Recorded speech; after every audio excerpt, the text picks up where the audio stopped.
Revelation 7. What are we? Part 47? Part 47. Wow.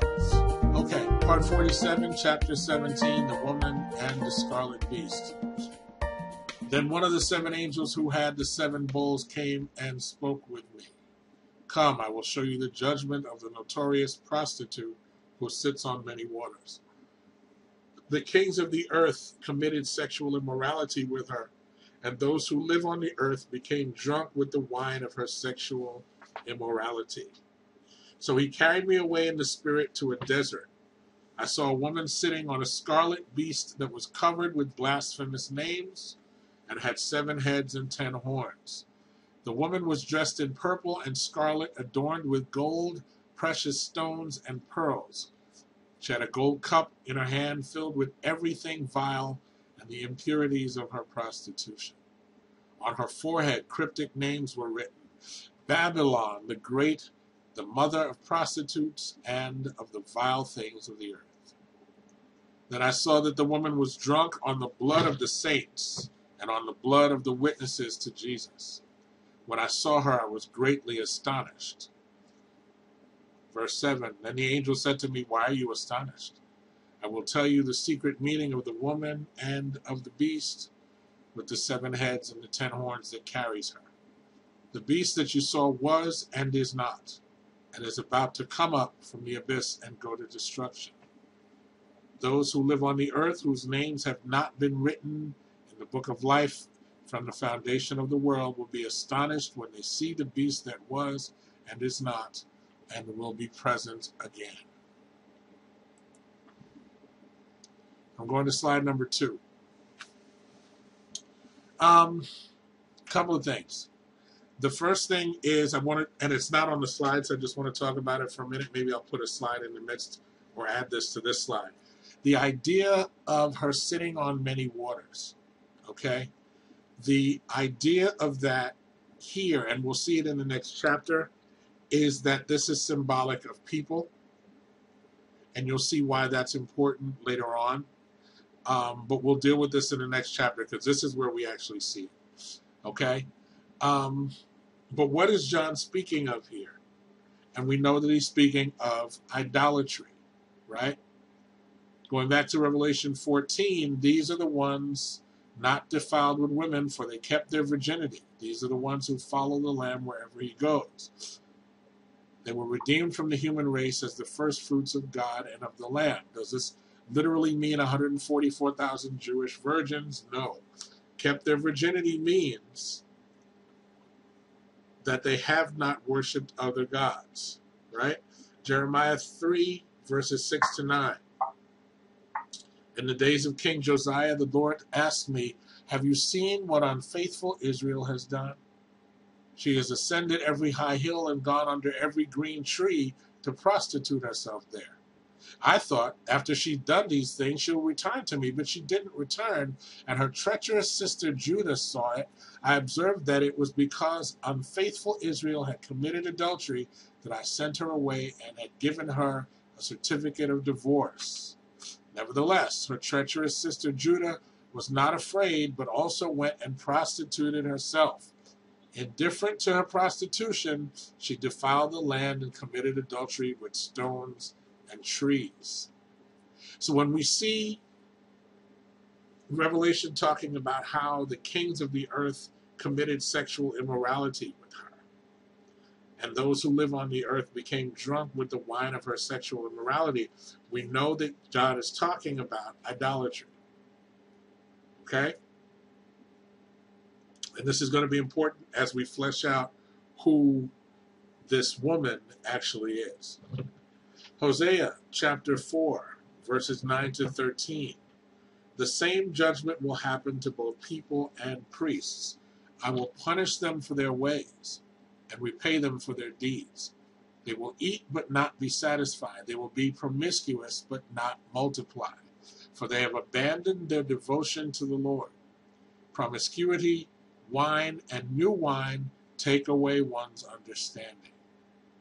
My people consult their wooden idols, and their divining rods inform them. For a spirit of promiscuity leads them astray. They act promiscuously in disobedience to their God. They sacrifice on their mountaintops, and they burn offerings on the hills and under oaks, poplars, and terebinths, because their shade is pleasant. And so your daughters act promiscuously, and your daughters-in-law commit adultery. Notice that he sandwiches adultery and promiscuity with acts of worship. Right? He says, promiscuity, wine, and new wine take away one's understanding. So that's 10 and 11 talk about promiscuity. And then verse 12 talks about worship. They consult their idols. They take their divining rods, which are things that people use to worship. And then he says the spirit of promiscuity leads them astray. They act promiscuously in disobedience to their God, he says. And then he says, what do? They sacrifice on the mountaintops and burn offerings on the hills. Those are not sexual acts, but God calls them promiscuous. Why? Because he is the Lord, their God, and they shall have no other God before him. He calls Israel his wife, calls the church his bride. Yes. Okay? It is very interesting that God offered or gave Israel a certificate of divorce.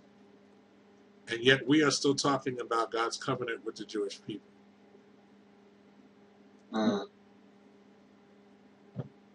Okay?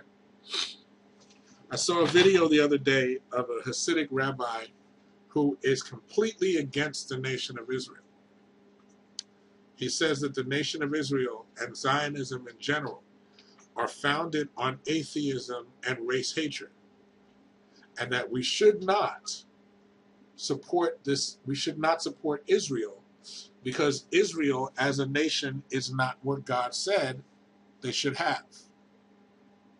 Okay, so he's saying that Zionism has usurped the name and the words of Judaism. Zionism is at its essence atheism. And in fact, whereas Judaism is about spirituality, Zionists are trying to make Judaism about nationality. And I thought that that was very interesting, because the reality is that when you read the scripture, you don't see anything about quote unquote nationality. You see that God has a people, but you also see that those people can be engrafted from anywhere. Right? So I thought that that was a very interesting point of view that man has. And like I said, I sent that to, I'm trying to close this thing. I sent that to a friend of mine, and he had a fit, you know. But I think he's right. I would think, though, he would tend to disagree that we have been grafted into the nation or Israel. Well, I don't know that there's a discussion about Christianity. I'm saying if you read the Old Testament, what you see is that there were people who, over the course of time, wanted to join with them. And they were allowed to. Which means what? We're talking about something that was more than just an ethnicity, which stands to reason today. Why would Christians today think that God has an ethnic group of people when we come to him and we are united with him and with each other by the blood of Christ? Why would we think that there's been such a radical change, whereas God had an ethnic group and now he's got an every nation culture, etc.? But we've bought into this whole national Israel thing because we want revelation according to dispensational ideology to come to pass. If you pull dispensationalism out of the equation, Israel loses all significance. I mean, think about it. If we were not spending the last 50 or 60 years looking for Jesus to come at any moment because there's now a nation state of Israel. Right? Think about how that has impacted public policy. Think about how that has impacted America's foreign and domestic policy. I mean, think about that. What the idea of a nation state of Israel and dispensationalism has actually done.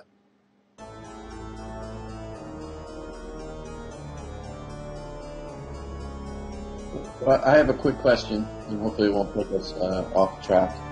Is it I don't know if the word is fair. Is it proper if someone labels us preterists and amillennial? No, because the question is, then, are we talking about partial preterism or full preterism? Mm-hmm. Okay, and that's the question you have to ask. Full preterism is heresy. Mm-hmm. Because there's no way that everything that John talked about has happened already. If it had, we wouldn't still be going through the things that he talks about. Mm-hmm. I mean, this is the simple answer, right? Is partial preterism valid? It is. See, the connotation behind the label is always the problem. Okay, because the term means, in its most simple, that this has happened already. Have some of the things that John prophesied happened already? Yes. Because they were happening when they got written to the people they were writing. Okay? Mm-hmm. So I don't know that it's I don't want to attach that label. As far as being amillennial simply means that one does not believe that there's going to be a 1,000-year millennial reign. Mm-hmm. In that regard, yes, I am amillennial. I don't think that there's going to be a separate 1,000 years where Jesus comes and reigns, and then all of a sudden the devil's going to get loose, blah, blah, blah. I think that what John is talking about, as we've read, and as we've understood his use of the word 1,000 in the Revelation, he is speaking about a period of time that is longer than we can count. Mm-hmm. That's what he's talking about. So, is there a period of time that Christ is going to reign that's longer than we can count? Yes, there is. Does that mean there's going to be a specific moment where Jesus comes, defeats the enemy on the hills of Armageddon, where the nations of Gog and Magog, which are codes for China and Russia, gather together to fight, and then are going to be slain as they try to attack Israel? And then Jesus is going to come and settle in Israel, and we're going to live in peace and harmony for 1,000 years until the devil gets let out of hell to come run and wreak havoc, and then he's fine. No. Mm-hmm. No. Yeah, the reason I just wanted to clarify that, because whenever you have a discussion, you immediately get labeled. Oh, you're this. Oh, it's like, whoa, slow down. That's right. No, I'm just reading the book. Thanks. Yeah. I mean, because, that is easy to then compartmentalize you. Right. Like when you say that you practice simple church, what the heck does that mean? Is it like those ladies that we saw the other day? In that video I sent you, what does that actually mean? So no, I don't think that. I think full preterism is heresy. I think partial preterism everyone believes in. Because if you want to nail it down, I think we all do think that some of these things that are written have happened already.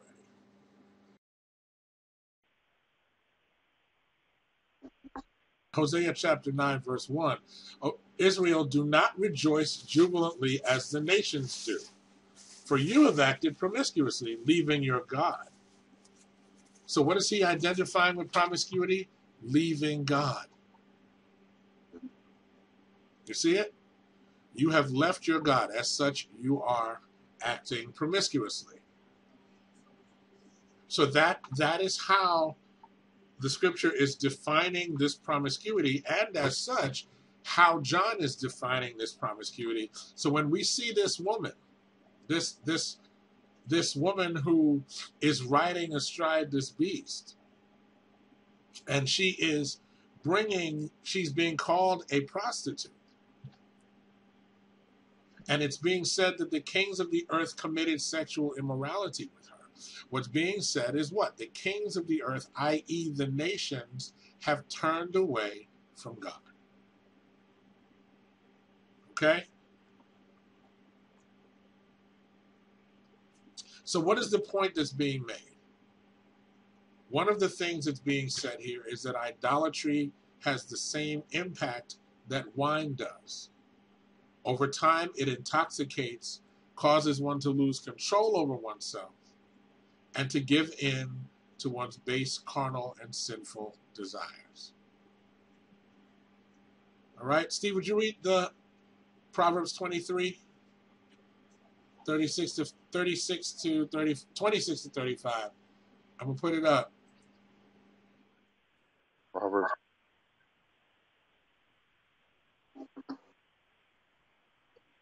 So it's the undefined. Find that.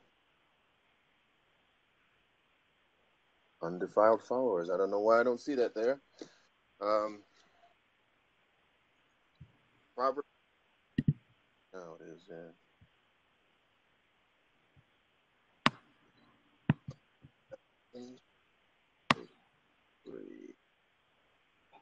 20 to 35.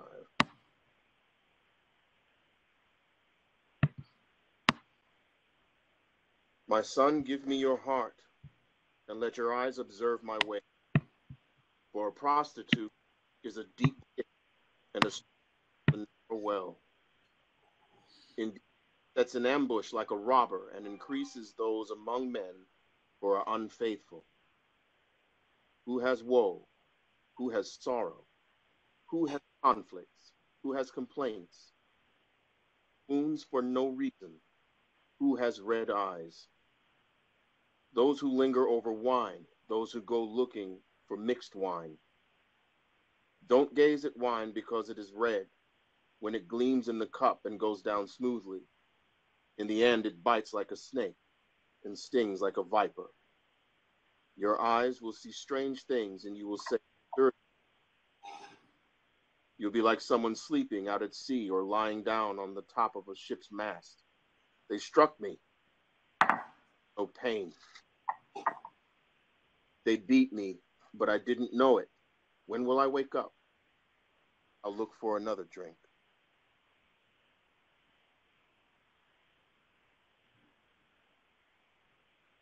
Yeah, that's a trap. Right. And that's the point. As the same way that wine, alcohol, in terms of the abuse of it, okay, because that's what he's saying here. He's not saying don't drink at all. He's saying those who linger. Right? And so what does lingering do? And notice again, right? A prostitute is a deep pit. And a stranger, meaning a strange woman, is a narrow well. Indeed, she sets an ambush like a robber and increases those among men who are unfaithful. Prostitution increases unfaithfulness, idolatry. Okay? And then what are the implications of this, or what are the results of this? Woe, sorrow, conflict, complaints, wounds for no reason. Right? Your eyes will see strange things, and you will say absurd things.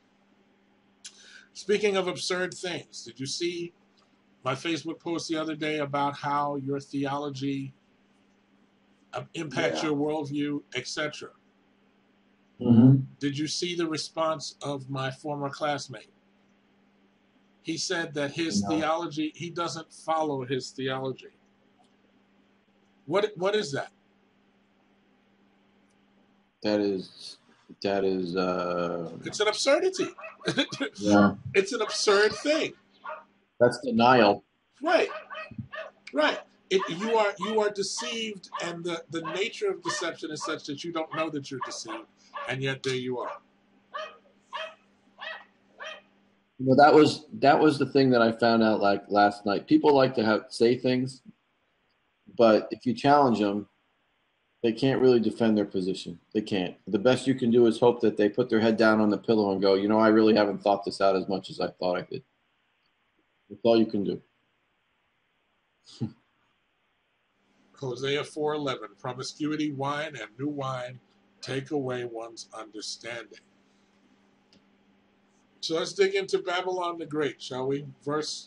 Chapter 17, verse 3. So he carried me away in the spirit to a desert.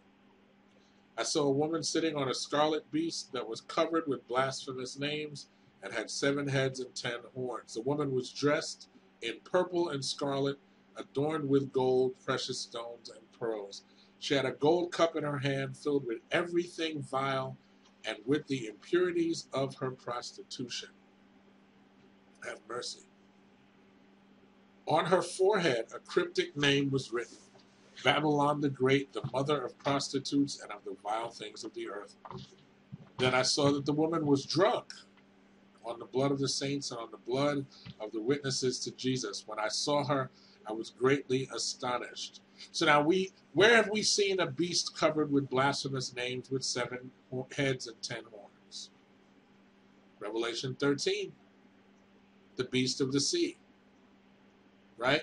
Which is tied to Daniel chapter 7, which we understood to be totalitarian governments, governments that claim ultimate power and sovereignty. Hence, the the heads and the horns, right?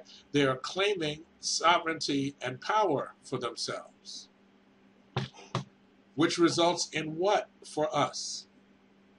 Persecution. There it is. Notice that this woman is dressed in purple and scarlet.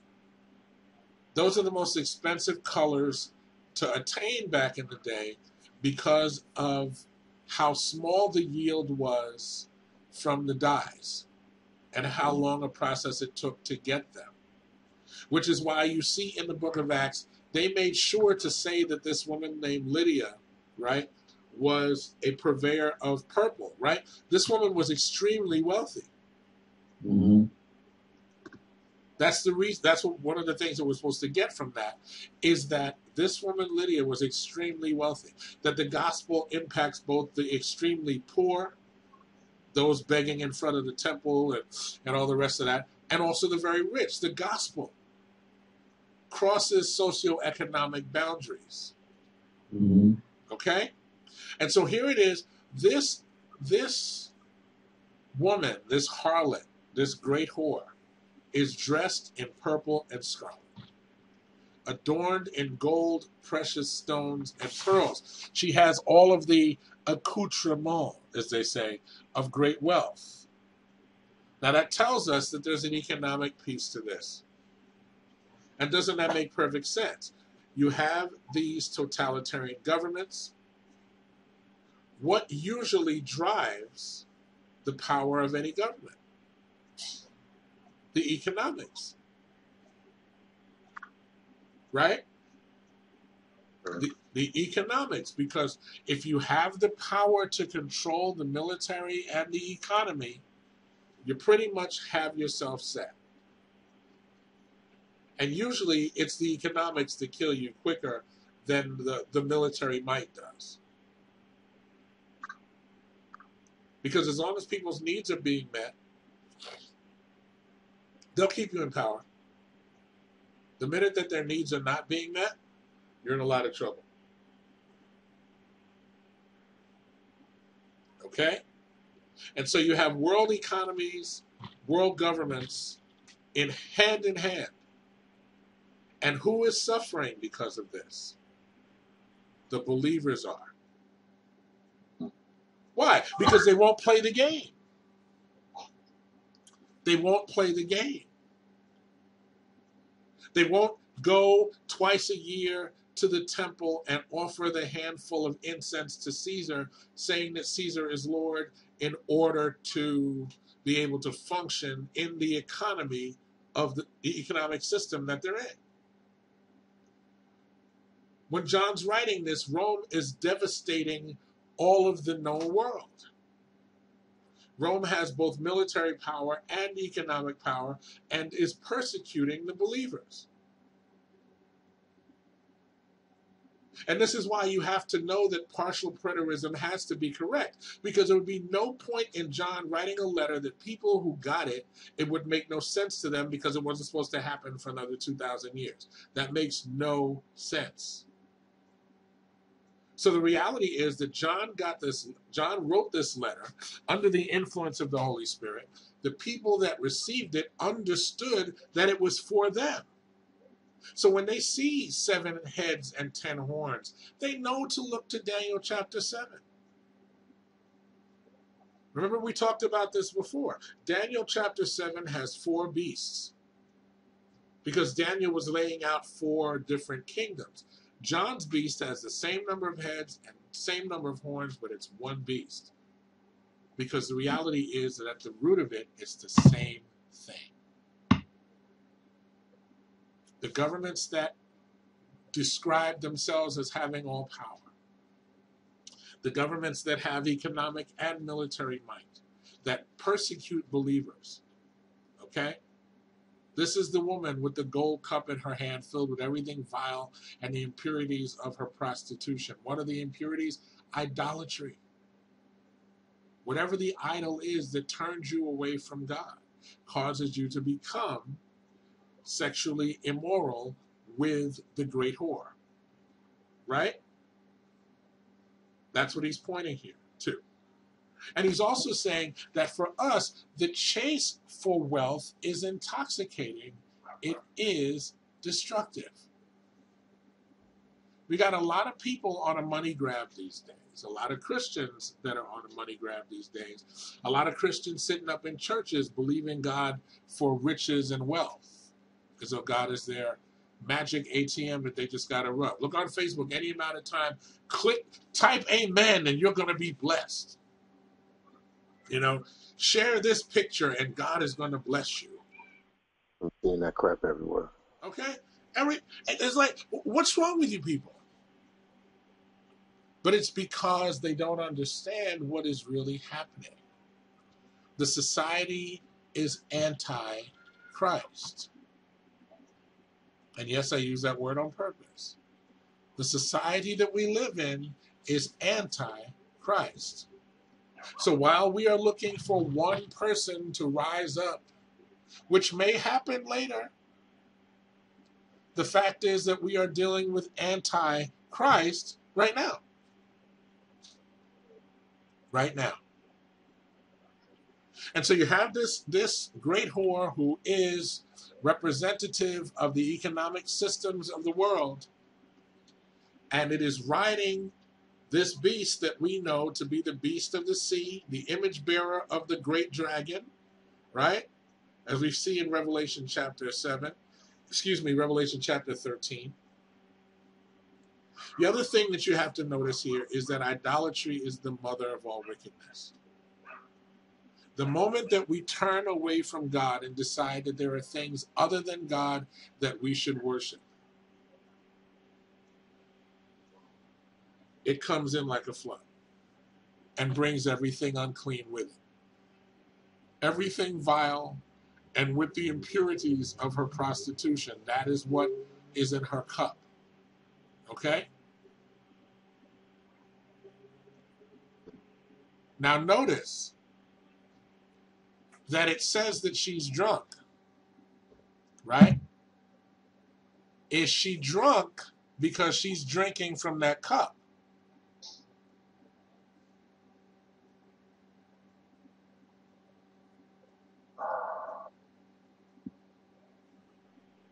No. No, I would say she's drunk on her own pride and Well, this verse 6 says she's drunk on the blood of the saints and on the blood of the witnesses to Jesus. yeah. But we see in verse 4 that she has a gold cup in her hand filled with everything vile and with the impurities of her prostitution. Mm-hmm. Who's that cup for? Unbelievers. And we're going to see that in the next chapter. The chase for wealth. Okay? It's intoxicating and it is destructive. Mm-hmm. All right, and we're going to deal with that some more when we get into the next portion of it. Verse 7. Then the angel said to me, why are you astonished? I will tell you the secret meaning of the woman and of the beast with the 7 heads and the 10 horns that carries her. The beast that you saw was and is not, and is about to come up from the abyss and go to destruction.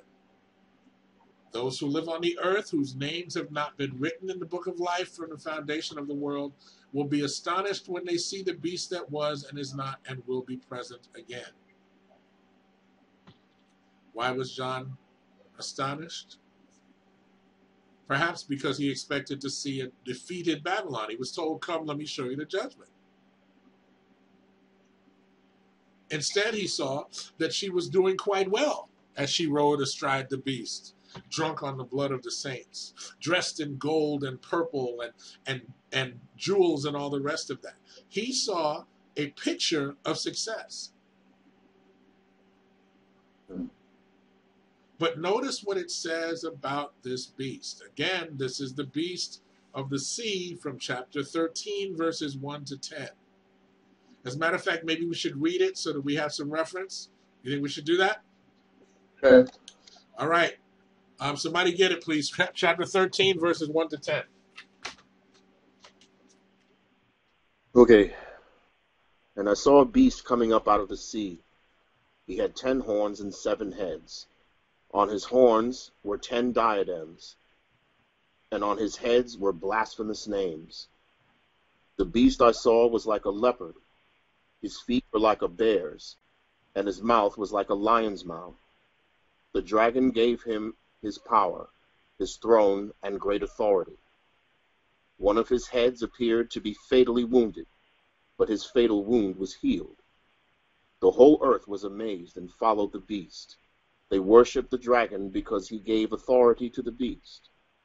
And they worshipped the beast, saying, who is like the beast? Who is able to wage war against him? A mouth was given to him to speak boasts and blasphemies. He was also given authority to act for 42 months. He began to speak blasphemies against God, to blaspheme his name and his dwelling, those who dwell in heaven. And he was permitted to wage war against the saints and to conquer them. He was also given authority over every tribe, people, language, and nation. All those who live on the earth will worship him. Everyone whose name was not written from the foundation of the world in the book of life of the Lamb who was slaughtered. If anyone has an ear, he should listen. If anyone is destined for captivity, into captivity he goes. If anyone is to be killed with a sword he will be killed. This demands the perseverance and faith of the saints. If anyone is going into captivity, he's going into captivity. Who's he talking to? Believers. If anyone is to be killed with the sword, he's going to be killed with the sword. Who's he talking to? Believers. And this is why, what does he say? It demands perseverance. Why does it demand perseverance? Because you are going to be in the midst of persecution. You're not going to be raptured out of trouble. And we need to stop telling people to expect a rapture to go up and avoid all issue when we see that Babylon is drunk on the blood of the saints. Okay? That's what's happening here. And so, because we are mature people handling the Word of God, we have to handle it with care. We have to handle it in a forthright and mature manner. We are going to face persecution. We are not going to get a pass.